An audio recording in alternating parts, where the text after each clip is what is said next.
ಟೈಮ್ಗೆ ನಾವು ಅಗ್ನಿ ಪರೀಕ್ಷೆಯನ್ನು ಕೊಡಬೇಕಾಗುತ್ತೆ. ಇದು ನನ್ನ ಮತ್ತೊಂದು ಅಗ್ನಿ ಪರೀಕ್ಷೆ. ನನ್ನ ಲೀಡರ್ಶಿಪ್ ಆಗಿರ್ಬೋದು, ಪಕ್ಷದ ಹೆಸರಾಗಿರ್ಬೋದು, ಇದು ಮತ್ತೊಂದು ನನಗೆ ಚಾಲೆಂಜ್, ಮತ್ತೊಂದು ಅಗ್ನಿ ಪರೀಕ್ಷೆ. ಅಂದ್ರೆ ಒಂದು ಮಾತನ್ನ ಹೇಳ್ತೀನಿ, ನನ್ನ ಮಾತನ್ನ ಮುಗಿಸ್ತೀನಿ. ಶ್ರೀಕೃಷ್ಣ ಪರಮಾತ್ಮ, this is very emotional because I feel like that. Shri Krishna ಪರಮಾತ್ಮ ಅರ್ಜುನ್ಗೆ ಸಾರಥಿ ಯುದ್ಧ ಗೆಲ್ಲಿಸ್ತಾರೆ. ಮೃಣಾಲ್ ಹೆಬ್ಬಾಳ್ಕರ್ಗೆ ಅವನ ತಾಯಿಗೆ ಸಾರಥಿ. ನಿಮ್ಮೆಲ್ಲರ ಆಶೀರ್ವಾದ.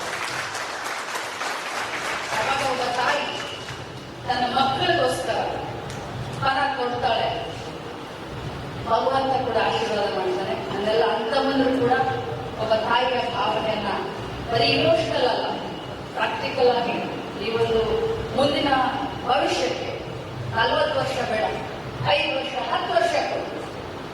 ಮುಂದಿನ ಬೆಳಗಾವಿಯ ಭವಿಷ್ಯಕ್ಕೆ ಪಾರ್ಲಿಮೆಂಟ್ ಫ್ಲೈಓವರ್ಗಳಾಗಬೇಕು, ಮೆಟ್ರೋ ಬರಬೇಕು, ಏನೇನೋ ಆಗಿ ಪುನಾದ್ ಬೆಳೀತಾ ಇದೆ, ನಾಗ್ಪುರ್ ಬೆಳೀತಾ ಇದೆ, ಕೊಲ್ಹಾಪುರ ಬೆಳೀತಾ ಇದೆ, ಹುಬ್ಳಿ ಧಾರವಾಡ ಬೆಳೀತಾ ಇದೆ.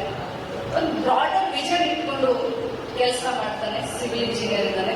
ನನ್ನ ಮಾರ್ಗದರ್ಶನದಲ್ಲಿ ಖಂಡಿತವಾಗ್ಲೂ ನಮ್ಮ ಬೆಳಗಾವಿಯನ್ನು ಮುಂದುವರಿಸಿಕೊಂಡು ಹೋಗ್ತಾನೆ. ಇನ್ನೊಮ್ಮೆ ತಮ್ಮೆಲ್ಲರ ಒಂದು ಆಶೀರ್ವಾದ, ಸಹಕಾರ. ಒಬ್ಬೊಬ್ರು 1,000 ವೋಟ್ ಹಾಕಿಸ್ತೀರ, ಒಬ್ಬೊಬ್ರು 5,000 ವೋಟ್ ಮೇಲೆ ಇನ್ಫ್ಲುಯೆನ್ಸ್ ಮಾಡ್ತೀರ.